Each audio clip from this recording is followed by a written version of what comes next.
Allahumma salli wa sallim wa barik alaihi. Alhamdulillah, nasta'inu wa nastaghfiruh wa na'udzu billahi min shururi anfusina wa min sayyiati a'malina. Man yahdihillahu fala mudilla lahu wa man yudlil fala hadiya lahu.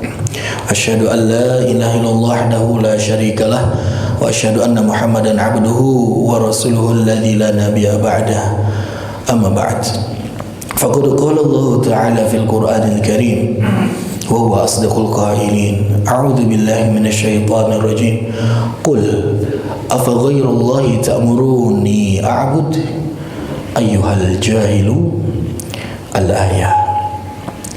Para jemaah sekalian, sidang pengajian rutin Masjid Mutiara yang senantiasa berharap ridho dan pertolongan Allah Subhanahu wa taala. Alhamdulillah, kita bersyukur kehadirat Allah atas seluruh kenikmatan yang Allah beri kepada kita. Hidayah senantiasa terpatri, taufik yang senantiasa hadir di dalam hati menerangi, sehingga kita diberikan kemudahan untuk melangkahkan kaki menjalankan ibadah dan juga menaati Allah Subhanahu wa taala dalam kehidupan ini. Yang mudah-mudahan kita berharap seluruh pengorbanan kita, langkah kaki kita untuk ke masjid melaksanakan ibadah salat yang dilanjutkan dengan thalabul ilmi, yang dilanjutkan dengan membaca zikir, yang dilanjutkan dengan membaca Quran, yang dilanjutkan dengan mendengar nasihat dan kebaikan, itu seluruhnya menjadi satu paket lengkap dari amal salih yang dicatat di sisi Allah Subhanahu wa taala. Amin. Amin ya Allah ya rabbal alamin. Jemaah sekalian, insyaallah pada kesempatan kali ini kita akan melanjutkan tafsir Juz Amma yang sebelumnya kita telah bahas surah nomor 108, surah Al-Kautsar. Ya, surah favorit. Namun surah yang kita bahas sekarang ini pun tidak kalah favorit. Ya, pokoknya nama tiadu hak handap mah itu mah surat-surat yang lamun istilah kertas matos lecek ku orang teh bulak baliknya dikekesek dah surah-surah yang senantiasa kita baca, ya, karena bukan karena pendeknya sebetulnya, namun karena agung dan luhurnya muatan dan makna yang terkandung di dalam surah-surah tersebut. Walaupun sejatinya jumlah ayatnya pendek, namun keagungan yang di dalamnya itu tiada tara, melimpah ruah, luar biasa. Nah, para jemaah sekalian, sekarang kita akan lanjutkan pada surah baru, yakni surah Al-Kafirun, surah nomor ke-109. Sebelum kita kupas mengenai makna di dalam surah Al-Kafirun, kita akan terlebih dahulu bacakan secara terpimpin. Saya satu kali, nanti bapak-bapak bisa mengikuti. A'udzu billahi minasy syaithanir rajim. A'udzu billahi minasy syaithanir rajim. Bismillahirrahmanirrahim. Bismillahirrahmanirrahim. Qul ya ayyuhal kafirun. Qul ya ayyuhal kafirun. La a'budu ma ta'budun. La a'budu ma ta'budun. Wa la antum 'abiduna ma a'bud. Wa la antum 'abiduna ma a'bud. Wa la ana 'abidun ma 'abadtum. Wa la ana 'abidun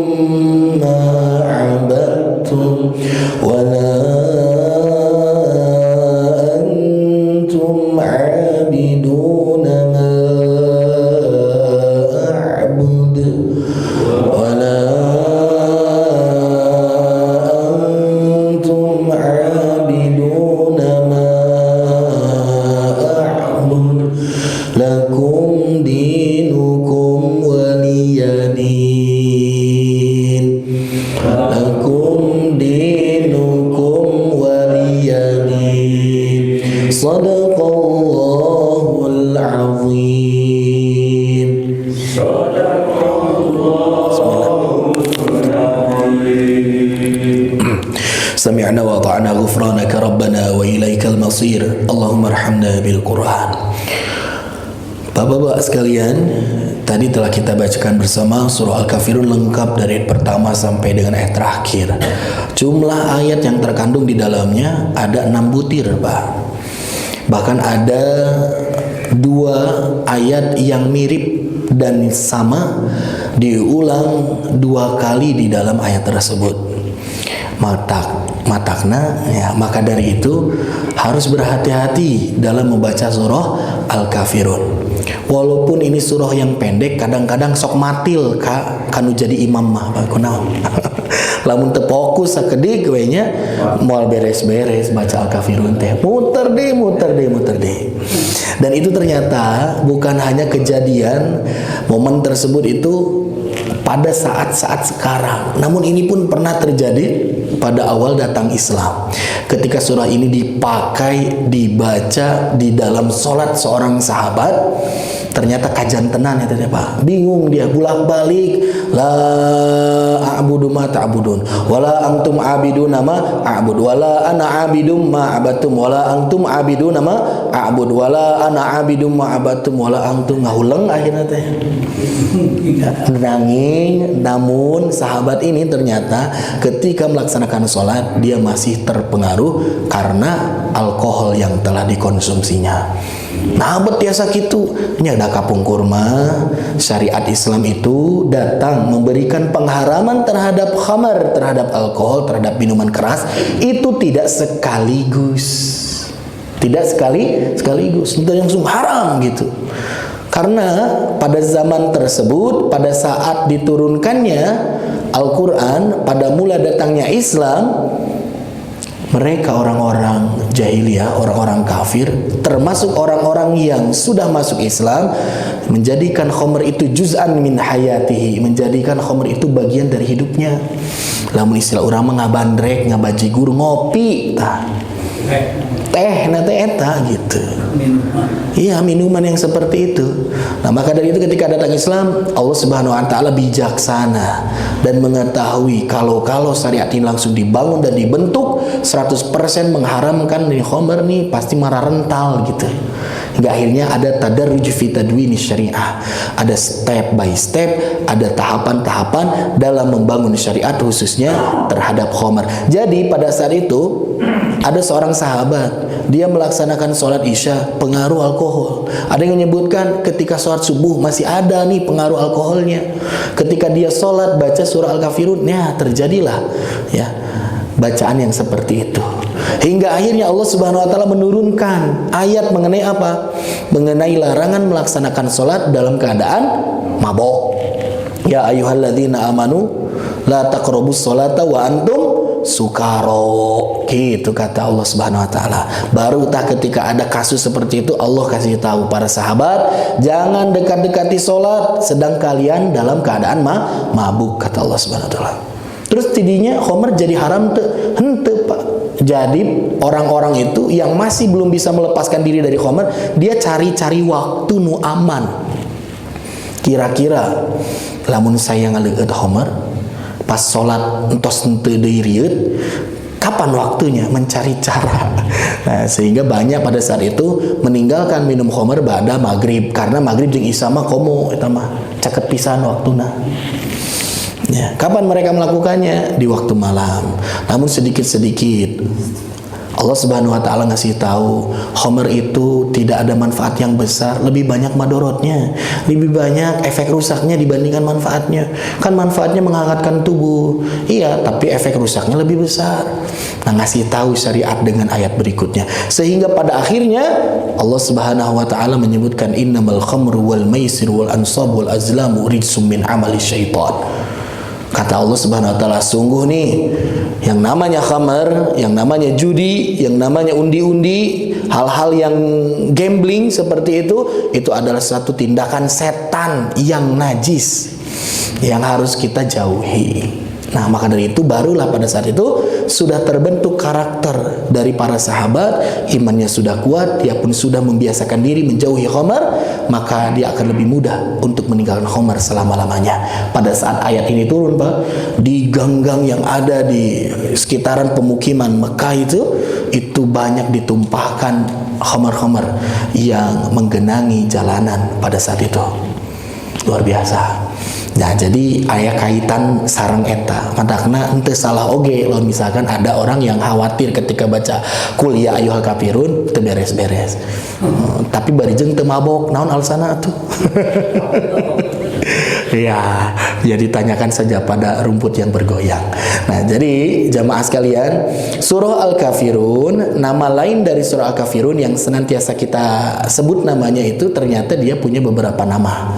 Yang pertama sudah jelas namanya Al-Kafirun, diambil dari penghujung ayat yang pertama, ayyuhal kafirun. Nah, yang kedua, Nabi Muhammad SAW banyak di beberapa riwayat hadisnya itu menyebutkan dan menyematkan nama dari surah ini dengan bukan Al-Kafirun tapi dikawitan dari kuliah. Tah eta namina. Surah apa? Qul ya ayyuhal kafirun. Karena Nabi sering menyebutkan man qara'a, siapa orang yang baca Qul ya ayyuhal kafirun. Nah, jadi nyebutkeun namina teh dengan ayat yang pertama secara lengkap. Qul ya ayyuhal kafirun. Ya, tapi henteu aya nyebutkeun lamun aya nu maca kuliah, henteu kuliah wungkul, Pak. Tapi kul ya ayyuhal kafirun. Kulhu ente aya kulhu mah ayana kul huwallahu ahad. Nah gitu. Tapi di urang mah sok resep we nya disingkat-singkat teh gitu. Namina saya Ibrahim disingkat jadi Oim. Oim, Pak. Iya, jadi di kita mah sering seperti itu. Abdurrahman disingkat jadi Oman. Ya. Zainuddin jadi Udin, Pak. Ya, seneng dikit gitu. Nah, maka dari itu kita akan mengetahui nama-nama lain dari surah ini. Qul ya ayyuhal kafirun, al-kafirun. Yang ketiga apa? Disebut juga surah ini dengan nama Ad-Din. Ad-Din.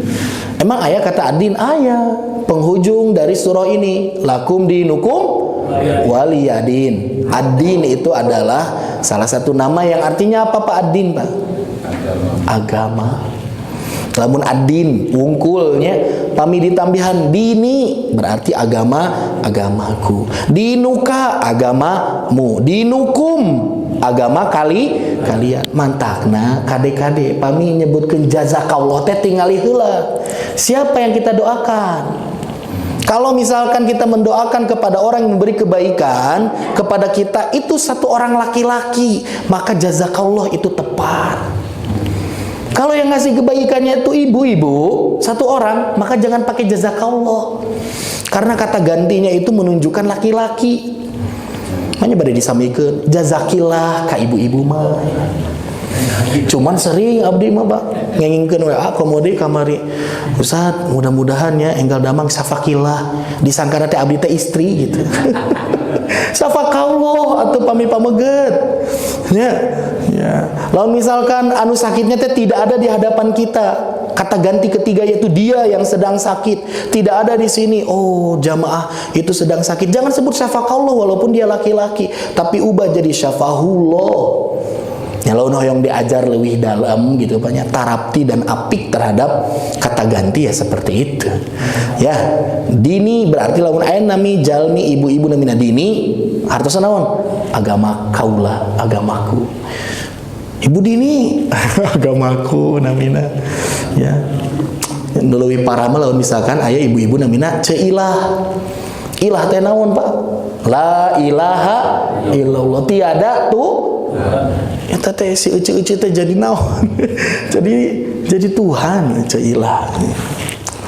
Ya ganti, jangan panggil ilah kalau namanya ilah. Nama panjanganna kaditu naon ilah rohaiti tah.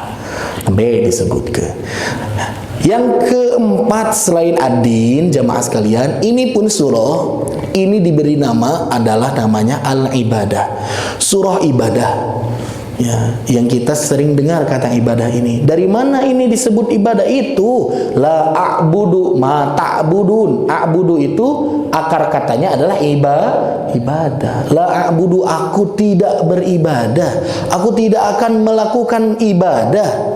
Ma ta'budun, terhadap apa-apa yang kalian ibadahi, terhadap apa-apa yang kalian sembah. Maka ibadah itu nama salah satu dari surah Kafirun ini. Karena tong ngerasa asing kalau misalnya nyebut tadi maca surat ibadah anjeun teh kaulang naon surat ibadah. Surah baru dalam Quran gitu, padahal mah eta Al-Kafirun. Yang selanjutnya yang nomor 5 disebut juga surah ini, namanya banyak ya Pak ya. Munabadzah, al-munabadzah. Nabadzah itu artinya melepaskan, menanggalkan. Al-munabadzah apa? Saling menanggalkan, saling melepaskan. Apa maknanya? Melepaskan keyakinan. Kan di dalamnya ada tawar-menawar, ada arisan keyakinan yang ditawarkan, deal-dealan antara Quraisy dan juga Nabi Muhammad sallallahu alaihi wasallam, walaupun itu tidak terwujud. Al-munabadzah. Dan yang terakhir, Nurada bingung mah iya nami terakhir. Siapa nama dia? Al-Ikhlas.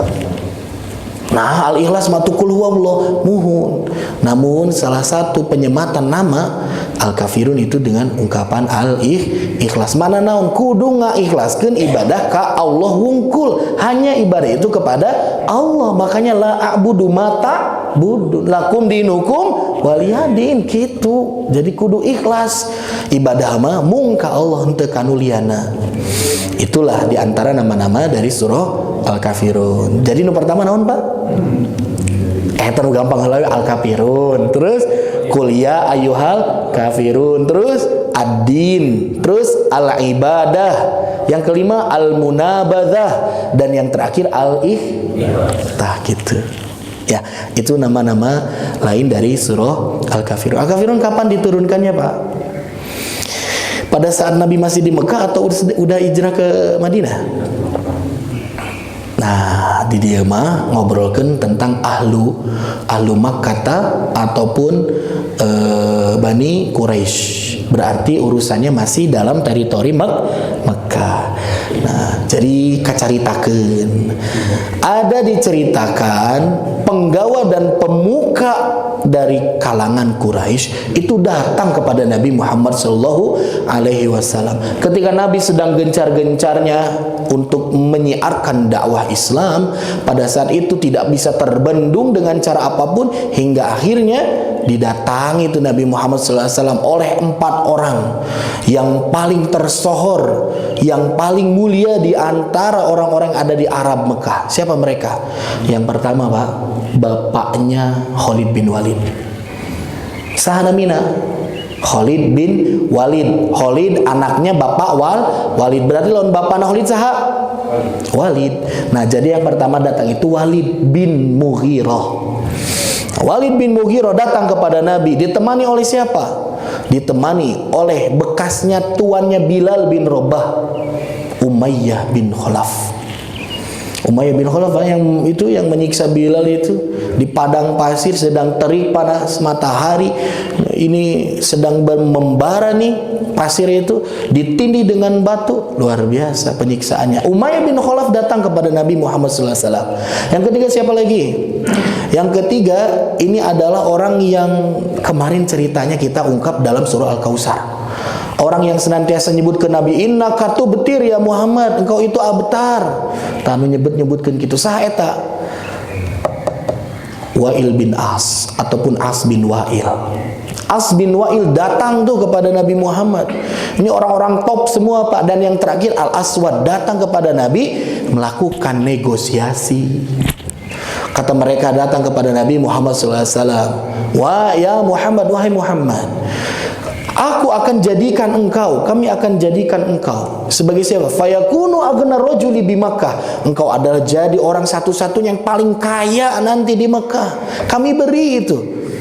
Dan yang kedua, enggak cukup di situ. Kata mereka memberikan penawaran.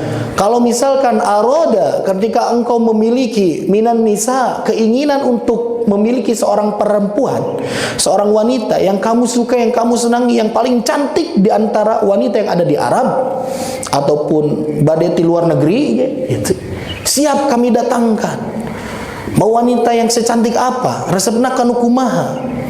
Disumpingkeun tah. Di dalam riwayat yang pertama itu ceritakan itu dua penawaran itu. Hingga akhirnya Nabi Muhammad SAW dengan tegas, karena itu bukan tujuan dari hidupnya Nabi.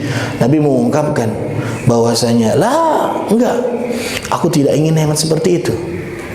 Karena mereka memberikan penawaran itu ada udang di balik rempeyek, Pak. Ada udang di balik batu. Apa? Ketika kami berikan itu, cukuplah. Kamu itu la syatama, enggak usah kamu itu menghina-hina, mencaci-caci alihatana, Tuhan-Tuhan kami, enggak usah dicaci maki lagi. La tadzkurha alihatana bisuin, jangan engkau sebut-sebut Tuhan-Tuhan kami itu dengan hal-hal yang buruk, enggak usah. Kamu nyebut bahwasanya Tuhan kami itu tidak bisa memberikan manfaat dan madorot, tidak bisa berbicara, tidak bisa menjawab doa, enggak usah sebut-sebut gitu. Kantun cicing itu usah nanaon gitu. Jadi jalmi beunghar. Saya kan pahlawan milarian artos mah kedah sabaraha tahun tuh mengumpul-ngumpulkan harta untuk menjadi orang yang terkaya di Mekah. Ya, barijeng orang-orang Mekah bala leunghar, berarti nupang beunghar sakumaha beungharna eta teh. Ini dengan cara yang seperti ini. Namun tetap prinsip Nabi Muhammad SAW, lah, nggak ada tawar-menawar. Yang diucap Nabi terhadap Tuhan-Tuhan mereka adalah kebenaran. Mereka tidak bisa berbicara. Bener tuh patung-patung tetesan nyariosnya bener. Boro-boro nyarios usik ge henteu, ngicep oge henteu gitu. Apakah itu yang dimaksud oleh mereka adalah ungkapan yang buruk terhadap Tuhan? Ya mungkin bagi mereka seperti itu, namun itu adalah kebenaran dan kejujuran. Selanjutnya nggak berhenti di situ. Nah, orang-orang penggawa ini yang keempat, pesohor Bani Quraisy ini terus menawarkan lagi kepada Nabi Muhammad. Kalau seperti itu, saya punya ide.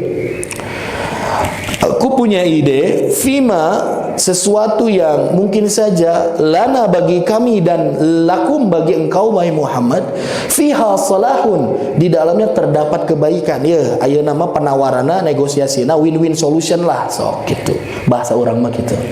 Kamu bakal menang saya ge hade gitu di saya ge. Naon cenah? Anta'buda alihatana sanatan wa na'budu alihataka sanatan. Kata mereka menyebutkan, sok lamun kitu wae mah atuh saya bakal ikut menyembah Tuhan kamu sanatan 1 tahun. Wa ta'buda alihatana, dan engkau itu menyembah, beribadah kepada Tuhan kami sanatan 1 tahun. Kan ente berarti tugasnya terpenuhi karena orang-orang beribadah kepada Allah. Begitupun saya tidak terusik dengan keyakinan saya, sehingga kamu pun tidak menyalah-nyalahkan, bahkan ikut dalam barisan kami dalam menyembah Tuhan-Tuhan kami. Terus yang penting ngiring barisan we, ngadoana mah henteu ka patung gitu kuna naon, henteu ka Latan, henteu ka Uzza gitu kuna. Yang penting entong nyebutkeun sesuatu yang buruk, ya ikut saja dalam barisan kami, cenah gitu. Nah, pada saat ditawarkan seperti itu, Nabi Muhammad SAW menyebutkan, intazir hatta ya'tiyani 'inda rabbi. Tunggu dulu, saya akan menunggu wahyu dari Tuhanku. Gitu kenapa? Kata Nabi Muhammad SAW. Menunjukkan apa? Nabi itu tidak gegabah masalah persoalan akidah. Tapi ngobrolkan masalah dunia mah tidak ada harapan bagi Nabi. Nabi mah benar-benar tidak berharap dunia terhadap dakwahnya itu. Namun perkara akidah ini harus bersumber terhadap dalil, harus bersumber dari Allah Subhanahu wa taala, harus ada wahyu. Gitu. Namun kisah Nabi diadaptasi dalam kehidupan seorang dai di masa kini, rasa-rasa nama abot, Pak.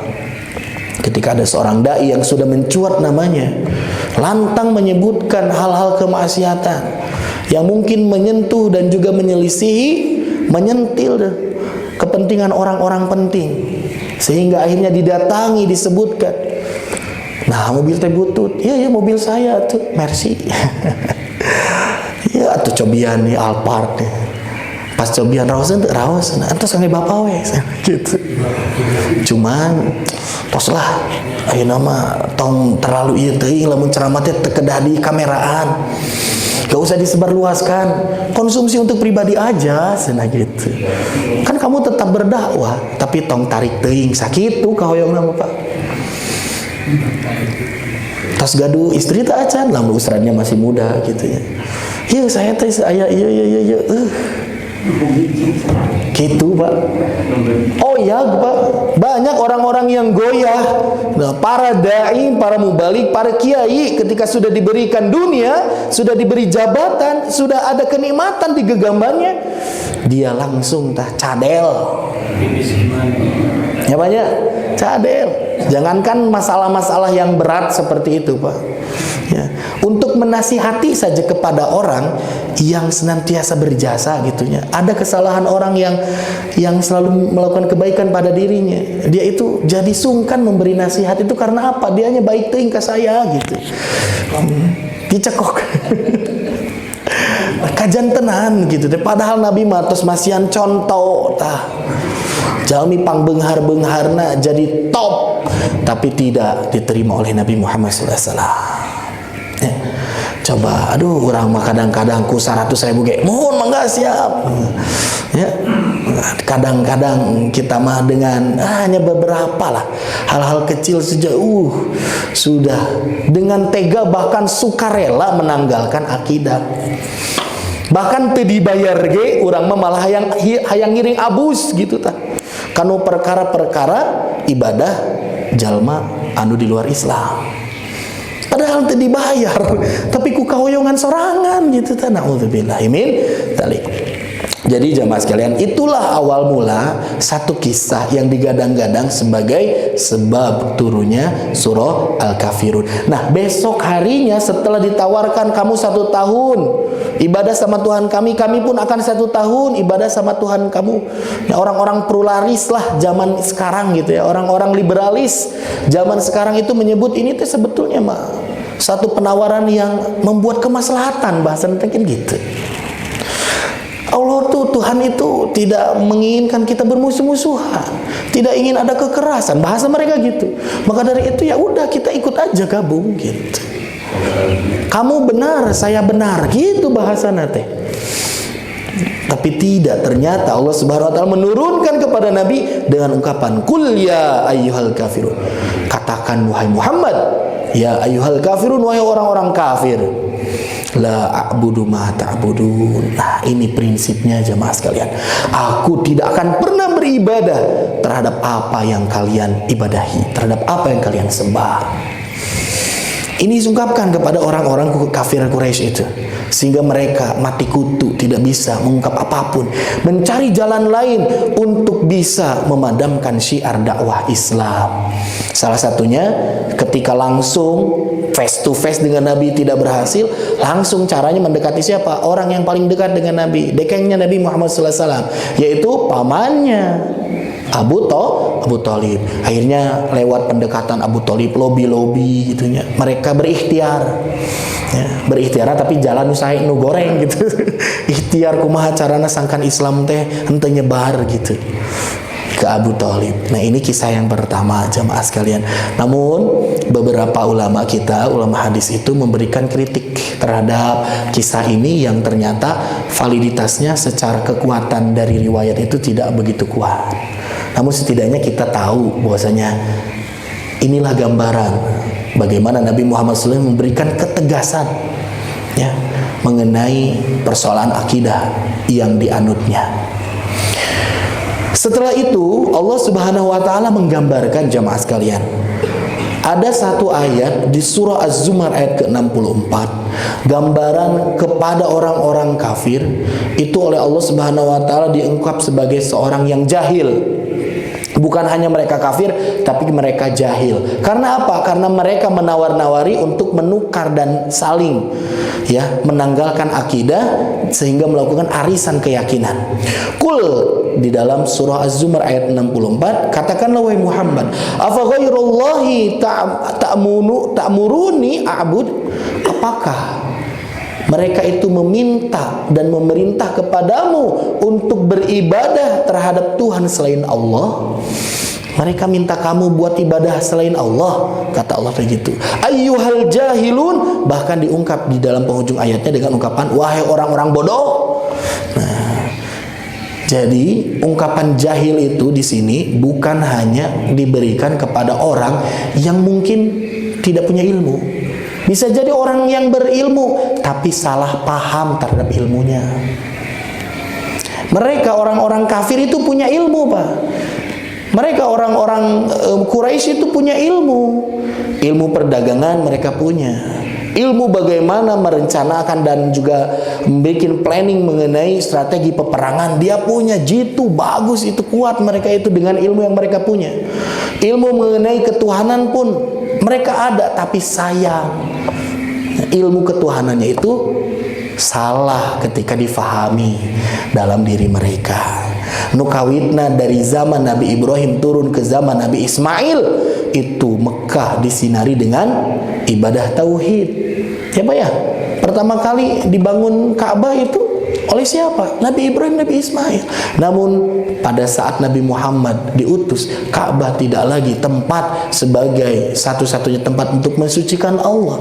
Bahkan di Ka'bah itu terdapat 360-an lebih dari patung-patung yang dibangun dan juga disimpan di sekeliling dan di dalamnya. Mereka itu punya ilmu tapi salah memaknai terhadap ilmu, khususnya ilmu tentang ketuhanan. Jahil. Mana mungkin atau agama yang turun dari Allah, agama yang terjaga dengan wahyu yang begitu terpelihara diberikan kepada manusia yang paling mulia Nabi Muhammad SAW disama-samakan dengan ibadah yang agamanya itu dibuat oleh manusia, yang agamanya itu hasil rundingan, yang agamanya itu hasil dari konsensus, yang agamanya itu bisa dimodifikasi. Apakah mau disamakan agama Islam dengan agama-agama selain itu? Kan tidak apple to apple. Masa orang-orang kafir Quraisy datang, sok senang, saya ibadah ke kamu, kamu ibadah ke saya. Mau disama-samakan agama kayak gitu. Kalau bahasa di zaman dan di saat ini kepada orang-orang yang suka sinkretisme di dalam Islam, ya, mencampur adukan, membaurkan dan menyusupkan mengenai ajaran-ajaran yang ada dalam satu agama dari agama yang lain.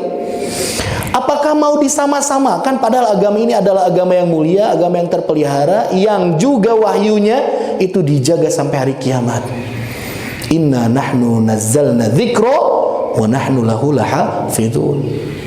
Kami yang turunkan Al-Quran dan kami yang akan menjaganya. Nggak pernah tuh ada perubahan satu ayat pun, jauh-jauh satu ayat, satu huruf pun, jauh-jauh dari satu huruf, satu bunyi vokal A, I, U pun tidak mungkin berubah, karena betul-betul dijaga oleh Allah Subhanahu wa Ta'ala. Mau disamakan dengan ungkapan, ya agama kamu benar, agama kamu juga benar, agama saya benar, agama kamu benar.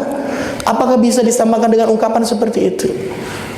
Ketika ritual ibadah, iya saya ikut ritual kamu karena kamu sudah memberikan kebaikan dan ikut serta dalam ritual kami, gitu. Cuman karena menyebutkan selamat terhadap ibadah-ibadah atau bahkan ikut nimbrung terhadap ibadah orang lain, karena mereka lebih dulu memberikan selamat pada saat perayaan kita. Apakah seperti itu? Mau disamakan seperti itu? Ayyuhal jahilun, wahai orang-orang yang bodoh, kata Allah itu. Nah, jadi jamaah sekalian, surah Al-Kafirun ini adalah surah yang sangat penting untuk kita resapi, untuk kita hayati. Karena di dalamnya apa? Di dalamnya terhadap pelajaran yang begitu penting mengenai akidah kita agar senantiasa terjaga dan tidak rusak. Lalu misalkan amal kita yang rusak, Pak, masih bisa kita perbaiki.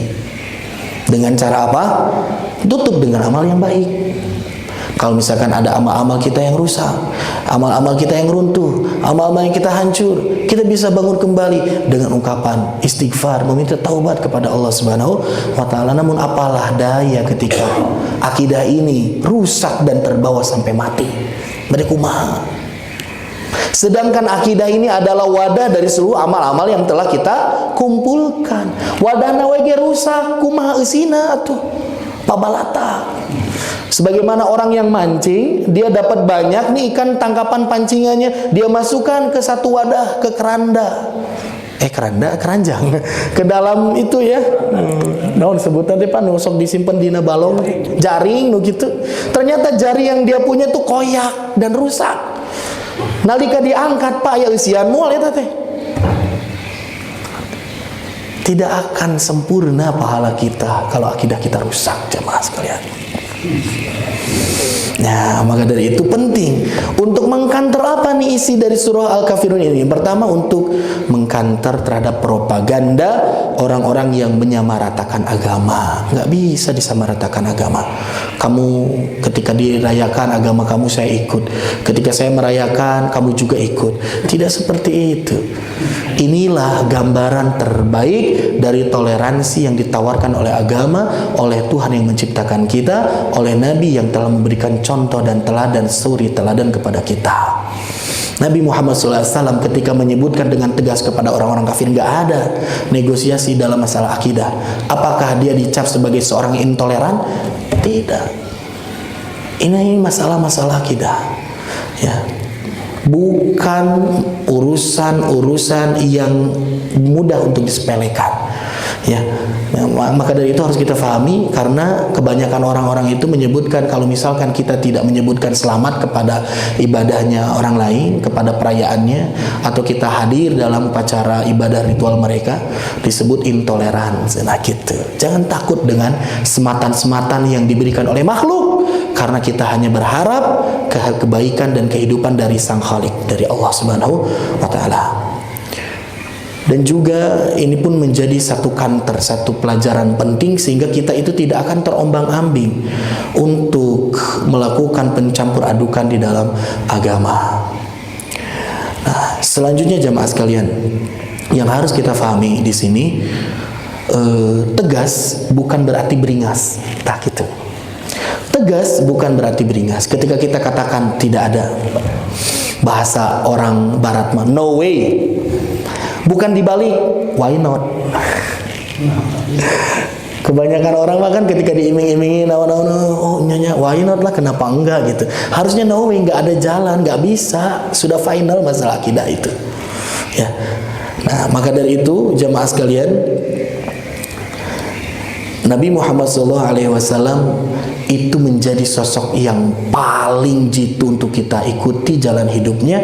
Bagaimana beliau itu bersikap kepada orang-orang yang bahkan tidak sama dan tidak sejalan secara akidah, kepada orang-orang non-Islam, kepada orang-orang kafir. Salah satunya adalah, rujukannya adalah surah Al-Mumtahanah ayat ke-8.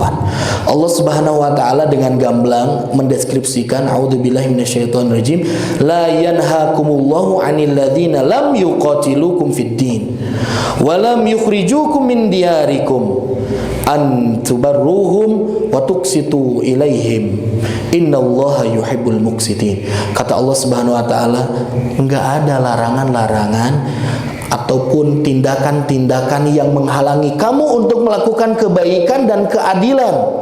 Kamu itu tetap dituntut berbuat baik dan berbuat adil kepada siapa? Kepada orang-orang yang lam yuqatilukum fiddin, kepada orang yang tidak memerangi terhadap agamamu.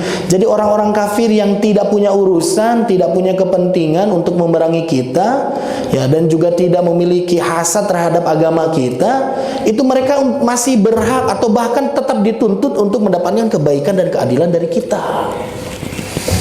Nyapanya? Jadi tidak seluruhnya orang-orang kafir, ya, karena kita terlalu semangat dengan ungkapan kul ya ayyuhal kafirun la a'budu ma ta'budun, sehingga lamun misalkan aya urusan jeung orang kafir mah bae dari saya mah kafir, teu naon dikitukeun oge. Teu naon dihina-hina oge dari saya mah kafir. Ulah. Ketika punya urusan bisnis, urusan perdagangan, Nabi pun melakukan urusan-urusan perdagangan dan muamalah. Hal yang seperti itu hal yang wajar. Bahkan Nabi Muhammad SAW pun pernah berhutang kepada orang Yahudi, ya, berhutang untuk mendapatkan gandum, untuk mendapatkan makanan. Itu suatu hal yang diperbolehkan. Terus Nabi membayar hutang itu. Jadi jangan ada sampai pikiran pada saat ininya, kalau misalkan kita belanja ngahutang di toko si engko, tegunan naon dibayar teu dibayar oge, da saya eta mah kafir. Tegunan naon dijarah oge, da eta mah kafir. Untung gitu, jangan. Kepada orang-orang lam yuqatilukum fiddin, orang-orang yang tidak mengusik kedamaian kita, jangan mereka dizolimi. Dan juga orang-orang yang tidak mengusir kita dari tempat tinggal kita, tidak menjajah kita, jangan. Mereka tetap berhak untuk mendapatkan kebaikan. Namun ketika situasinya berubah dan berganti, contoh ayah orang kafir ngajajah ke orang, nah maka dari itu ini mah tidak berlaku lagi untuk memberikan perilaku baik kepada mereka. Enggak, ya kita lawan dengan jihad fisabilillah. Namun sajihad-jihadna Nabi, sajihad-jihadna Nabi, ketika Nabi turun ke medan laga untuk berperang pun tetap Nabi mat turun ketika berperang itu punya etika, ada adabnya. Sampai masalah jihad ge aya adabna gitu. Tidak boleh membunuh seorang yang tidak ikut serta dalam perang. Tawanan harus dijaga hak hidupnya. Anak-anak kecil nggak boleh diusik, apalagi perempuan yang sedang mengandung nggak boleh itu. Bahkan sampai ke tanaman-tanaman aja itu kalau nggak ada manfaatnya itu nggak boleh ditebang. Rumah ibadah nggak boleh dibakar, nggak boleh dibom. Nah makanya jangan takut ketika kita memahami agama Islam dengan benar, ya, kita akan terpleset pada pikiran-pikiran yang radikal ataupun ya gerakan-gerakan terorisme. Gak mungkin. Kalau orang dia memahami agama ini dengan benar, dia faham mengenai surah Al-Kafirun dengan benar, maka tidak mungkin dia menjadi seorang teroris. Gak mungkin, Pak. Karena ya anak teroris itu bukan karena dia punya keyakinan dan memiliki prinsip agama dia adalah agama yang benar, bukan masalah itu. Namun dia salah mengaplikasikan kepada siapa dia harus melakukan tindakan-tindakan mempertahankan Islam, dan kepada siapa dia harus memberikan kedamaian dan keadilan kepada orang-orang yang bahkan tidak memeluk Islam. Nah, gitu.